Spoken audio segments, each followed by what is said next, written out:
¿Cómo mirás vos la situación económica de la Argentina hoy? A ver, llevamos mucho más tiempo de esto. Lo que tenemos en estos días es mucha más turbulencia financiera, pero producto de que las inconsistencias se acumulan y en un momento hacen eclosión o empiezan a mostrarte hacia dónde van a ir. Pero lo que estamos viendo desde el punto de vista económico es hace rato grave, ¿no?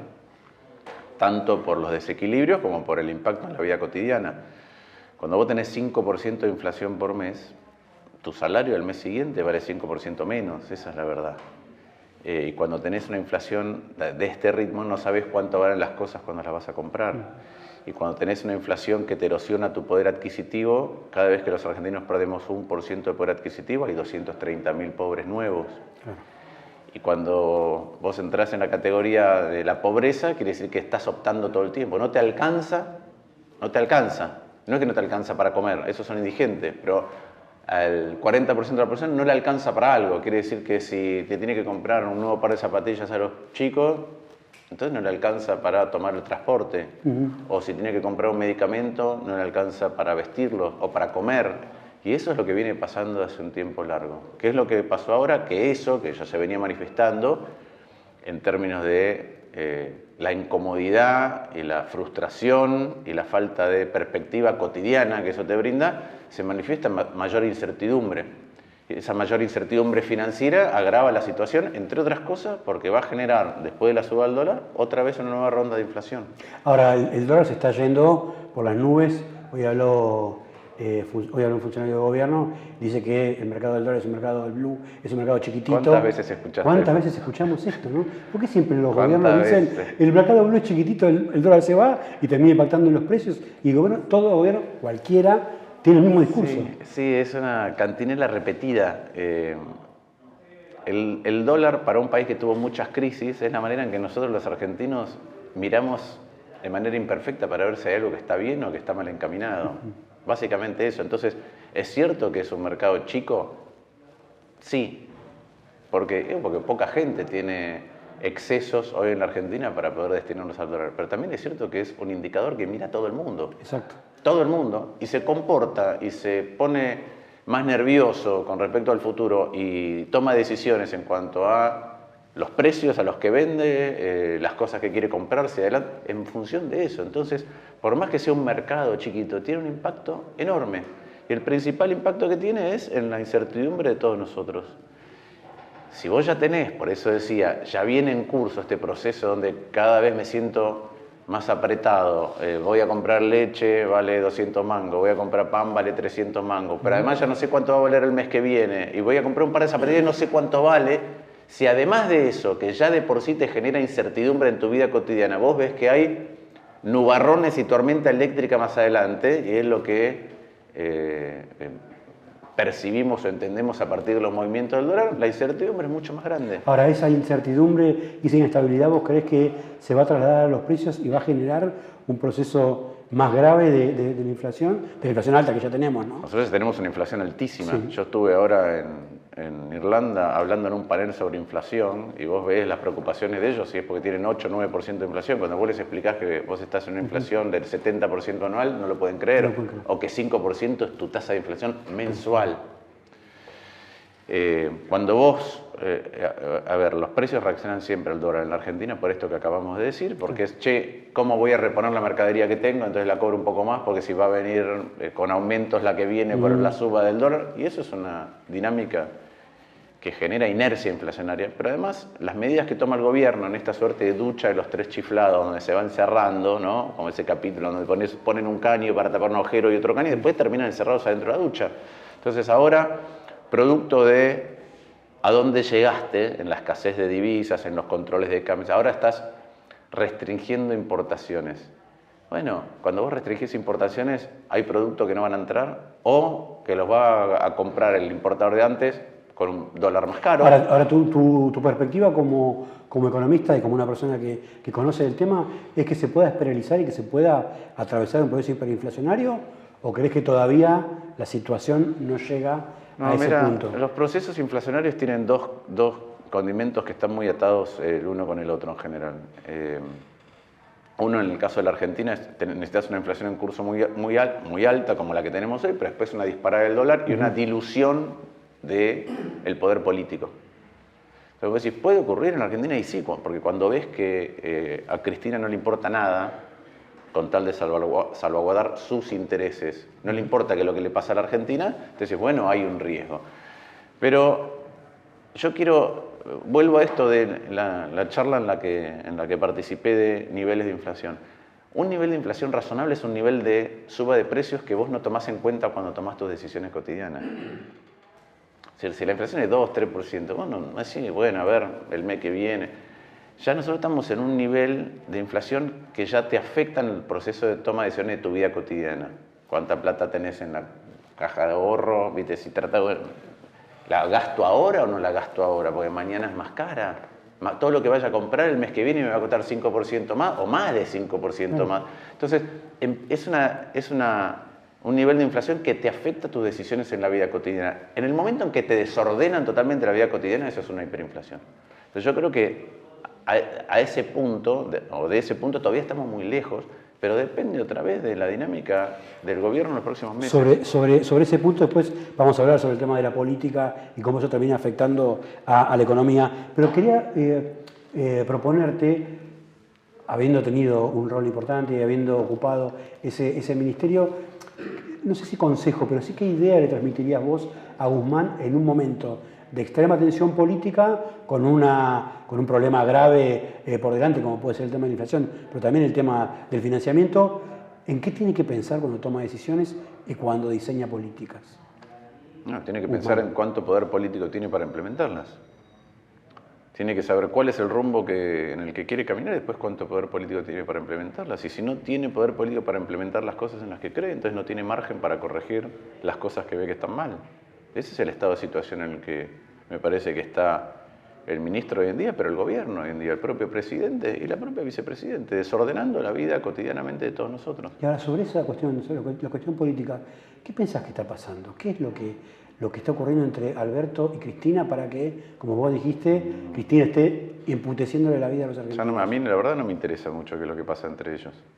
Me interesan las consecuencias que tienen y me interesa cuáles cosas nosotros podemos hacer para evitar esas consecuencias en lo inmediato o más adelante para ganar y poder reordenar. Reordenar es darte un marco de certidumbre de hacia dónde se va a caminar. Hoy vos pensás que inclusive, por ejemplo, hablamos no solo del tema de los precios, todos los días que no sabes cuánto cuestan, que a mí me hace acordar cuando yo era chico, que mi mamá me mandaba, anda a comprar algo y te decía, ¿cuánta plata te doy? No sé, porque no sé cuánto van a valer las cosas. ¿Eh? O volvías porque no te alcanzaba. Totalmente. ¿Viste? Te daban plata y decís, che, mamá, no me alcanzó. Bueno, eso está pasando hoy, a una escala muy grande. Pero, por ejemplo, las tarifas no es solamente un tema de que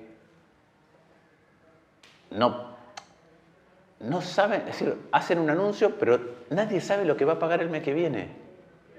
Entonces, toda cosa que ellos hacen, en el fondo genera más desorden de tu vida cotidiana. Y Cristina, ¿qué hace?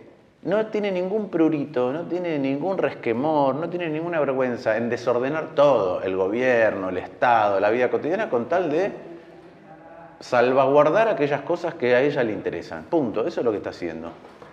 Ahora, ¿vos creés que en el segundo semestre la situación económica puede tornarse peligrosa, inestable o en un punto, digamos, más delicado de lo que está ahora? ¿O creés que en algún punto van a terminar frenando y van a terminar encontrando algún punto de consenso? Bueno, no ha pasado eso hasta ahora, ¿no? Cada vez que nosotros hemos visto la tensión creciente en distintas instancias entre ellos dos, uno podía pensar están jugando con fuego, nos afecta a todos, y la verdad que lo han seguido escalando. Y ahora la escalada es inclusive mucho más grande. Entonces, cuando uno mira por delante, no es el próximo semestre, falta el próximo semestre y falta todo un año, que encima es un año electoral. Y en general, en nuestra economía, los años electorales tienen condimentos de mayor volatilidad. Entonces, sí, hay riesgos ciertos. Hay riesgos ciertos porque hay una enorme impericia y un desdén. No hay voluntad de arreglar los problemas. Hoy fue el presidente Alberto Fernández este miércoles a Jujuy. Evitó la reunión de gabinete y se fue a Jujuy a verla a Milagro Sala. ¿Qué pensás de eso? Primero, me parece que las urgencias de los argentinos están en otros lugares. Están en otros lugares. Eso tiene un carril institucional por el que transcurre y se acabó. Y no sé si si lo hizo por el estado de salud. La verdad que no sé si en este momento un presidente se puede tomar todo un día, utilizar recursos públicos y tomarse un avión para manifestar eso. Entonces, me parece que hay muchas cosas que el presidente hace de manera simbólica para suplir aquellas cosas que no quiere, no sabe o no puede hacer. Recién decías, tendremos que hacer cosas para encarrilar la situación o para evitar que se agraven. ¿Qué cosas puede hacer la oposición para tratar de contener esto que está pasando, que es una pelea a cielo abierto entre el presidente y la vicepresidenta? No, la verdad que nosotros podemos hacer muy poco. Nosotros podemos, cada vez que hay una responsabilidad institucional en donde tenemos la posibilidad de modificar el rumbo de las cosas, ahí tenemos una oportunidad. Pasó con lo del fondo.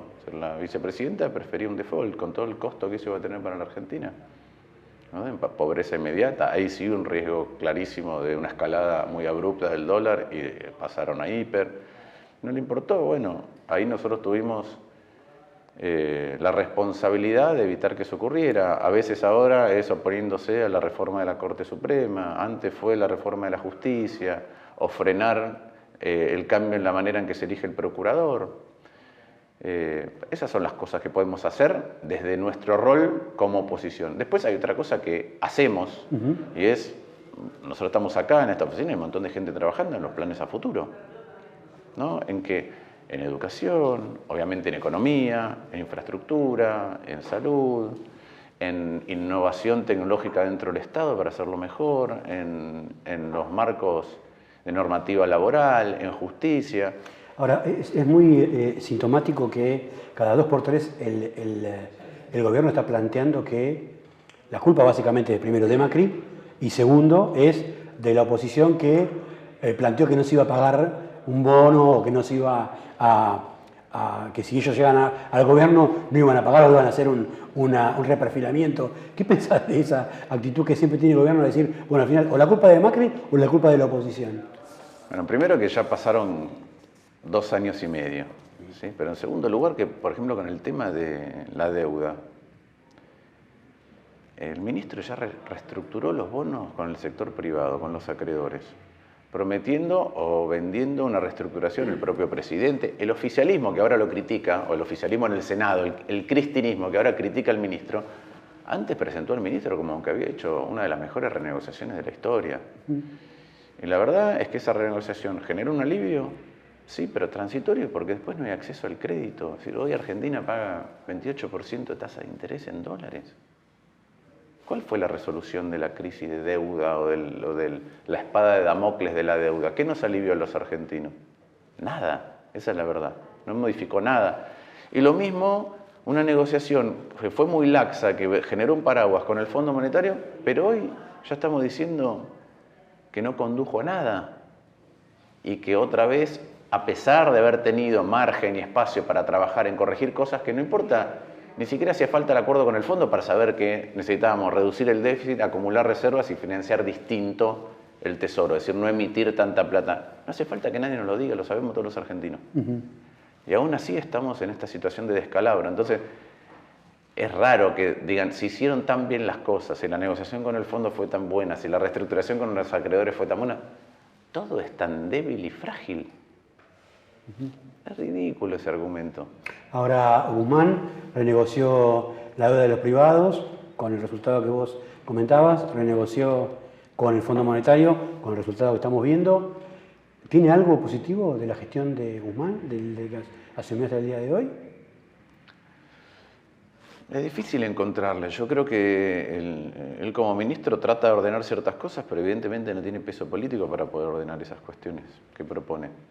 Y creo que la renegociación con el fondo fue una renegociación que otra vez dio un paraguas general. Ahora, como te da un paraguas tan amplio, después tenés que decir, bueno, y nuestra idea es hacer A, B, C y D. No se hizo nada de eso. Ahora, entre los inversores, entre los agentes económicos, hay como un temor de que si se va Guzmán, lo que viene puede ser peor. Bueno, así, esa es una descripción perfecta del estado en el que está el gobierno. No tiene ninguna idea nueva superadora y el temor es que esto que es muy malo en el funcionamiento de la economía, si tocamos cualquier cosa va a ser peor. Bueno, esa es una muestra clara de cómo se sienten los inversores, pero la sociedad, la oposición, con respecto a dónde estamos parados y las posibilidades reales del gobierno de hacer algo diferente. Lo último en lo económico, en el ámbito nacional, dijiste que Cristina sabe bastante poco de economía, o cuando habla Sí, de economía dice cualquier cosa. Sí, dice cosas inconsistentes. A ver, contá. No, yo la escuché decir, por ejemplo, que el 1-1 estaba mal. La escuché después de haber ganado la elección en el 2007, que el 1-1 estaba mal porque el valor de la moneda da una idea del tamaño de tu economía, y que la economía argentina nunca fue como la economía estadounidense. Muchas veces a ella le dicen cosas, las interpreta mal, las entiende mal y entonces las repite peor. Porque si eso que dice ella fuera cierta, yo le saco 3 ceros a mi moneda y tengo una economía 1000 veces más grande. O cuando Italia pasa de la lira al euro, resulta que es una ridiculez, pero se ve que alguien le dijo otra cosa, no la entendió y la repitió. Y muchas veces le pasa eso, como el otro día cuando dice que la inflación es producto de la deuda, ¿no? Y no del déficit. ¿De dónde se origina la deuda? Se origina en el déficit. Y entonces dice, no, pero hay países que tienen déficit y no tienen inflación. Y claro, y esos mismos países tienen un montón de deuda y no tienen inflación. Entonces tienen otras características que la Argentina, ¿sí? Entre ellas por la reputación, o en el caso de Estados Unidos porque tiene una moneda de uso global. Entonces, pero ella se toma, ella encuentra un tema o una frase que le gusta por el estado de ánimo de ella del momento, lo que quiere transmitir a la sociedad, y toma eso independientemente del contexto, no entiende el contexto. Y su libro está plagado de inconsistencias de una página a la otra, pero bueno. Sí, llegaste lo del tema hay que ganar. De la fuga y el atesoramiento. Bueno, yo se lo leí, le leí el libro de ella, porque hablan de la fuga, repiten lo de la fuga, y en el libro ella reconoce que le dijo 2 veces con sus fondos personales y además con los fondos de Santa Cruz a Néstor Kirchner que lo sacara. Y además confiesa que hizo traer a su domicilio a un empleado de un banco privado, un banco extranjero, para usar contado con liquidación para sacar la plata. Y después va y lo critica. Entonces, ella tiene muchas inconsistencias todo el tiempo que hacen, otra vez, que sea imposible administrar la economía, que termine siendo siempre la ducha de los 3 chiflados. Ella es la responsable de haber reintroducido la inflación en la Argentina. No había inflación en 2003, 2004, no había inflación en la Argentina. No había inercia inflacionaria. Yo estaba en el Banco Central en el 2003 y 2004. La inflación fue 4,6%, 6,4% esos años, después de una mega devaluación. Entonces, ahora no sirve de nada. Cristina para mí es una dirigente devaluada. Lo que hay que hacer ahora es una dirigente devaluada. Su gobierno es un fracaso, no es el gobierno de Alberto Fernández, es el gobierno de ella. Su gobierno es un fracaso y tiene cada vez menos, tiene más capacidad de daño adentro de su espacio que es cada vez más chico. Esa es la verdad. Entonces, yo lo que creo que lo que vale la pena hacer es trabajar para ver cómo esto adquiere otro rumbo diferente. Y entre esas cosas, cómo tenemos un cambio muy profundo de cultura política en cómo se administra el Estado. Sobre eso vamos ya a la parte política, ya Juntos por el Cambio. Viajaste a Dublín a la fiesta del libro de Dalkey, ¿se dice? Doki, sí. Doki. Es Dublín, sí. En Dublín. Sí. Si te hubieran preguntado, esta es una pregunta que escribí, si te hubieran preguntado tal vez, que tal vez lo hicieron, ¿a qué sector político perteneces? ¿Cómo describirías a Juntos por el Cambio? ¿Y qué es como coalición política Juntos por el Cambio hoy en este contexto de, como estás contando vos, un desastre general del gobierno? Sí, no me hicieron esa pregunta. Te voy a decir por qué no me hicieron esa pregunta. Porque el resto del mundo está mirando lo que le pasa al mundo para comprender cuál es el impacto en las sociedades localmente. El único país que yo conozco que no mira el resto del mundo, de los que tienen determinado nivel de desarrollo, que está aislado y se autoinflige problemas todo el tiempo, es la Argentina. No nos miran. No nos miran. No somos un tema. No. Y igual, volviendo a tu pregunta, ¿qué es Juntos por el Cambio? Juntos por el Cambio, nosotros estamos viviendo un momento bicoalicionista en Argentina. Y nosotros tenemos una bicoalición que va una coalición que abarca un espectro muy grande de la política, que va desde el centro izquierda, de la socialdemocracia más seria, ¿sí? Y no cierta chanterío progresista, hasta espacios que son más de centro derecha, que que tiene distintos partidos, uno de los cuales es el partido al que yo pertenezco, que es el Partido Radical, que es el partido nacional más antiguo de la Argentina, y adentro del radicalismo yo tengo una línea que se llama Evolución, que hace rato pelea para que el radicalismo sea diferente. A ver. Para que salga de la superestructura, para que deje de estar cómodo, para que tenga ideas nuevas, para que entre gente nueva, como es el caso de Martín de Tasso, como fue Débora Pérez Volpi, como Pablo Servi, o como Carolina Lozada, o como Manes, para que traigan además ideas nuevas y otra manera de trabajar, que es lo que hacemos nosotros. Y somos un espacio que tiene 200 intendentes, que lo que quiere es gestionar y no legislar, que tiene, diría en muchas provincias, los mejores candidatos Juntos por el Cambio. Maximiliano Puyaro en Santa Fe, o Rodrigo de Loredo en Córdoba, o Flavio Fama en Catamarca. Ahora vamos a tener en Santiago del Estero, donde entiendo que no hay ningún municipio que esté gestionado por la oposición, vamos a tener 2 candidatas mujeres jóvenes a intendentes en 2 municipios. Entonces lo que tenemos es un espacio que pelea por una renovación y pelea con una idea muy clara. Nosotros nos llamamos evolución, pero lo que tenemos que generar es una revolución en la manera que se administra lo público. Ese es el shock. Es otra manera de administrar lo público. ¿Qué implicaría eso? Es ir a poner el cuerpo y dar las peleas que hacen falta, sabiendo que uno va a esos lugares a estar incómodo, porque las peleas no son fáciles. Y yo siempre doy como ejemplo a Maxi Puyaro, 40 años, ministro de Seguridad de Santa Fe. Tenía 2 chicos, lo llamó Miguel Lifschitz, un extraordinario gobernador, lo llamó y dijo, ¿sos capaz de hacerte cargo de esto? Sí. Metió en cana a los monos, metió en cana a Alvarado y ahora fue a testificar. Y va sin chaleco antibala, va a servir. Hablabas recién de los chantas de izquierda y también marginales o sectores de extrema derecha, no sé cómo llamarlo. ¿Qué pensás primero del fenómeno Milei y de este espíritu, entre comillas, entre libertario y antipolítico que hay? Primero, yo creo que la libertad verdadera te la da un Estado bien administrado. Eso es lo que ha pasado en todo el mundo. Y las sociedades prosperan cuando el Estado es mejor. No importa si es China, Irlanda, España. Elegí el país que quieras que haya progresado, Australia, porque los Estados se entendieron mejor qué es lo que tenían que hacer. Ya sabemos qué pasa cuando no hay Estado. Entrar a una favela en Río de Janeiro para ver lo que pasa cuando no hay Estado. Entrar a los peores lugares de una villa en la Argentina. Eso es lo que pasa cuando no hay Estado.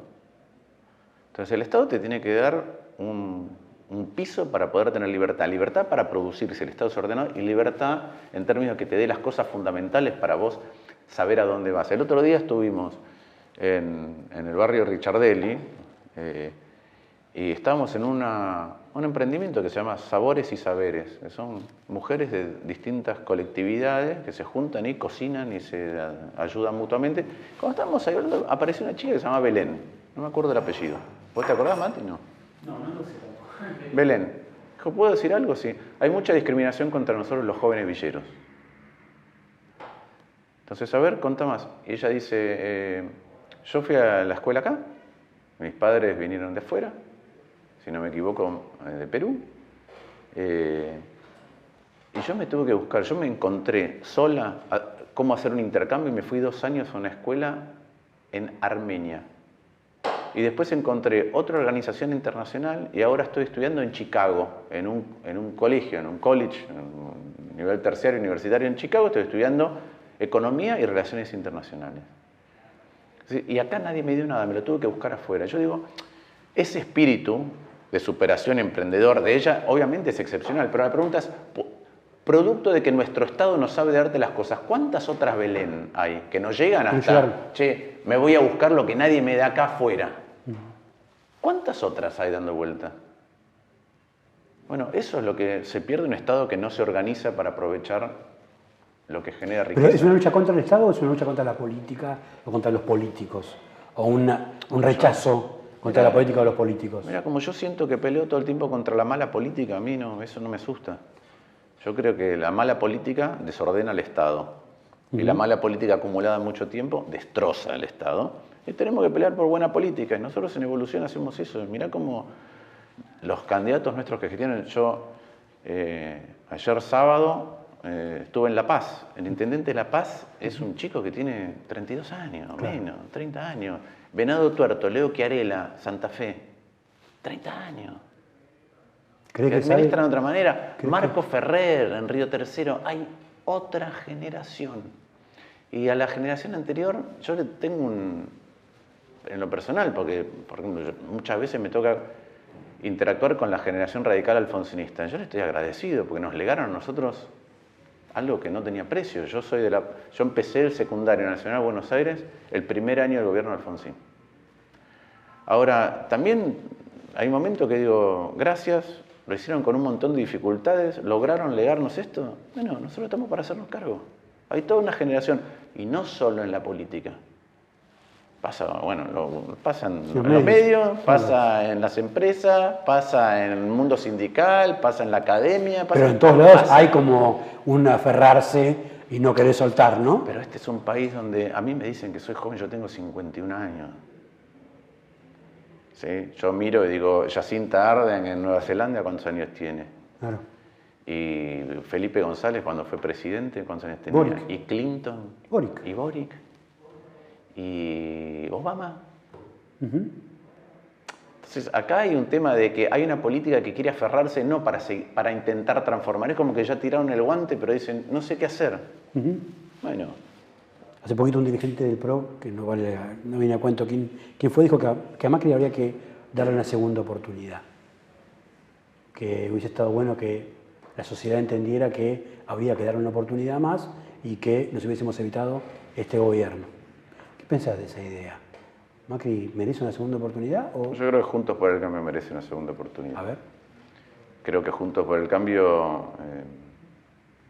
hizo un proceso de aprendizaje, hizo un proceso de renovación. Otra vez, mirá cómo salieron las PASO, mirá cómo salieron las elecciones, mirá los emergentes nuevos que hay, que implica rescatar aquellas cosas que estuvieron bien, pero hacerse cargo de que otras no estuvieron bien, porque si no, no se hubiera perdido la elección. La gente dijo, hay cosas que no funcionaron como esperábamos, y eso lo tenemos que entender. Y tenemos que actuar en consecuencia. Actuar en consecuencia también es renovar. Y el expresidente tiene un montón de cosas para dar a la coalición. Un montón. Y si quiere que ser candidato, será candidato, y por eso nosotros abrazamos el método de las PASO. Pero la verdad es que también hay que entender que se perdió una elección por algo. Y eso implica no solamente comprender qué cosas salieron mal, sino trabajar para que sean distintas. Y eso también implica renovación. Porque no es tan fácil cambiar de ideas en lo personal. Se cambia de ideas cuando el colectivo es distinto. A mí, este gobierno nos dijo, vamos a volver distintos, pero volvieron todos los mismos. Entonces, la promesa de que vamos a volver distintos y después es la misma gente, no es sostenible. No hace falta prometer que uno aprendió que es distinto si la gente también se renovó. Claro, entiendo. Ahora está la discusión entre Macri, Larreta, Bullrich, Vidal a veces no. Voy a decir que va a ser una discusión que se tiene que dirimir en las PASO, ¿no es cierto? Ahora, ¿vos imaginás esa discusión o dirimir la interna de las PASO con un candidato por cada partido? No. A mí me parece que eso sería un error. A ver. Porque parte de lo que le pasó a Juntos por el Cambio es que tuvo un monocomando, ¿sí? Y yo nunca se lo he hecho en cara al PRO. Es parte de un radicalismo que no supo construir fortaleza y que entonces prefería indignarse y quejarse con que no lo consultaban, pero no se ganó el lugar para ser consultado. Pero el problema de eso fue que a la hora de diseñar los planes, de interactuar, de tener miradas diferentes, no existieron. Y también que cuando al gobierno le empezó a ir mal, no había ninguna idea distinta que viniera desde adentro del propio gobierno. Claro.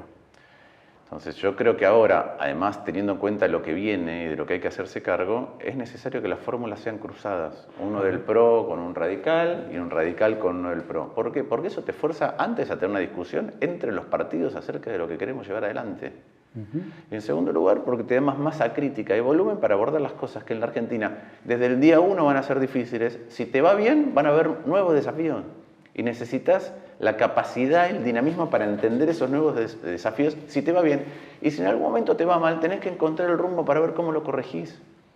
Y eso requiere más musculatura, no menos. Por eso yo peleé para que Juntos por el Cambio sea mejor, apoyando candidatos a lo largo y a lo ancho del país el año pasado, pero haciendo que el radicalismo sea mejor. Y eso es lo que, en mi opinión, hizo evolución.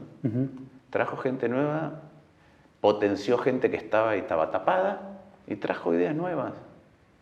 Entonces a mí me gustaría que ese trabajo previo a llegar a una fórmula y un candidato en la elección general, el trabajo previo de qué es lo que queremos ofrecerle a la sociedad, sea un trabajo de todos los partidos, es un trabajo en serio. Y no me parece que pueda haber una mejor manera de hacerlo que sabiendo que va a haber un presidente y un vicepresidente de los dos partidos. Y en un hipotético, porque la Reta es uno de los que plantea que tiene que haber ministerios que ocupe un partido, un ministerio, otro partido, otro ministerio, y que se haga un acuerdo donde cada uno tenga responsabilidades compartidas dentro de un futuro gobierno. ¿Esa idea vos la compartís también? No. A ver. No, yo creo que nosotros tenemos que buscar, no es un loteo un gobierno, yo no lo veo así. Y yo no creo que se reclamen los lugares en un gobierno. Los lugares en un gobierno te los ganás porque tenés volumen político o te los ganás porque tenés capacidad de gestión o a veces comunicación. Sí. Pero se ganan. Entonces el radicalismo para ser parte de un gobierno, obviamente si tiene un presidente, con presidente o sin presidente, para ser parte de un gobierno, lo que tiene que mostrar es que tiene buena capacidad para gestionar, desde el punto de vista técnico, desde el punto de vista político. Si vos tenés eso, vas a tener lugares de responsabilidad porque todo el mundo va a querer que vos ayudes a qué es lo que estás haciendo. Y si tenés mucha capacidad de eso a nivel político y técnico y la sociedad le gusta la propuesta que le haces, entonces también tendrás un presidente radical. Vamos al final, la parte del proyecto tuyo en la Ciudad de Buenos Aires. Ya confirmaste que tenés la vocación de competir por la jefatura de gobierno. Primero, antes de que tomaras esta decisión, se te nombraba como uno de los posibles presidenciables de Juntos por el Cambio, hasta que vos dijiste, voy a competir por la ciudad. ¿Por qué tomaste esa decisión de decir, no voy a correr por la pelea nacional, voy a ir a la ciudad? Porque yo creo que la manera de incidir en la discusión nacional no es ser uno. Las cosas van a ocurrir en línea con lo que yo pienso si soy yo. Sí, obviamente, pero hay un montón de otras maneras de contribuir. Entonces nosotros que tenemos en Evolución, otra vez, tenemos un volumen grande, tenemos senadores nacionales, tenemos diputados nacionales, tenemos 220 intendentes. Yo creo que vamos a tener candidatos a gobernadores y gobernadores en provincias grandes y vamos a tener intendentes en ciudades grandes. Y eso tiene mucho peso a la hora de discutir hacia dónde quiere ir Juntos por el Cambio. Entonces yo creo que la contribución que nosotros podemos hacer es colectiva y es de esa manera. Punto número 2.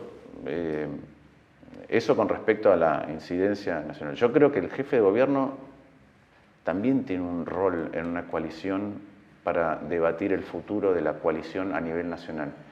Cuando uno lee algunas autocríticas que se han publicado, decir, me arrepiento de no haberle dicho a tiempo a Macri A o B o C. Bueno, ¿por qué? Bueno, por ahí porque sentías una relación de dependencia o jerárquica con Macri. Bueno, yo que no la tenía... El caso de Vidal, por ejemplo. Bueno, yo que no la tenía se lo decía a Macri. Se lo decía el presidente. Siempre tiene una relación muy frontal. Entonces yo creo que el jefe de gobierno tiene un rol. Tiene un rol de administración de la Ciudad de Buenos Aires, pero tiene un rol político para que al próximo gobierno de Juntos por el Cambio le vaya bien. ¿Sí? Y por último, porque yo creo que en la ciudad, no hace falta decirlo, Horacio hizo 6 años, va a completar 2 mandatos muy buenos, pero también el PRO lleva mucho tiempo administrando la ciudad y tiene una manera de ver las cosas, y entonces yo creo que esa manera ya demostró que genera muchas cosas buenas y nos enseña a los demás, pero hay miradas sobre la realidad desde otra perspectiva que yo creo que enriquecerían la ciudad y la harían superarse. Yo creo que hay miradas distintas sobre, o miradas para... Yo creo que la ciudad tiene todavía algunos 4 rubros. 2 rubros fundamentales que son salud y educación, en donde obviamente en la comparación con la provincia de Buenos Aires, en la comparación con la nación, con la provincia, está bien, pero creo que se puede hacer mucho más. 2, sigue siendo una ciudad que tiene desigualdad entre el norte y el sur, a pesar de que después de la campaña del 2015, y nosotros haciendo mucho hincapié con esto, el gobierno nacional empezó a hacer un foco distinto en el sur en muchas cuestiones. Pero la tercera, también la ciudad es un enorme polo productivo. Y yo creo que hay mucha posibilidad todavía de atraer más talento a la ciudad de Buenos Aires y darle todavía más volumen a un montón de sectores. Entonces, esa es una mirada que nosotros tenemos sobre cuáles son las prioridades después de haber resuelto otras que debe encarar la próxima etapa y una mirada productivista de la ciudad de Buenos Aires. Bien. Las últimas 2. La última en realidad. Si pudieras elegir, trascendió la semana pasada que hay algunos sectores que plantearían la posibilidad de que se compita la PASO con un solo candidato, que sea solamente jefe de gobierno, para la PASO, ¿no? Dentro de Juntos por el Cambio, y que la posición de vicejefe quede vacante para eventualmente una discusión. La ley es así. La ley es así. Sí. ¿Vos cómo ves esa alternativa? Me parece que es interesante.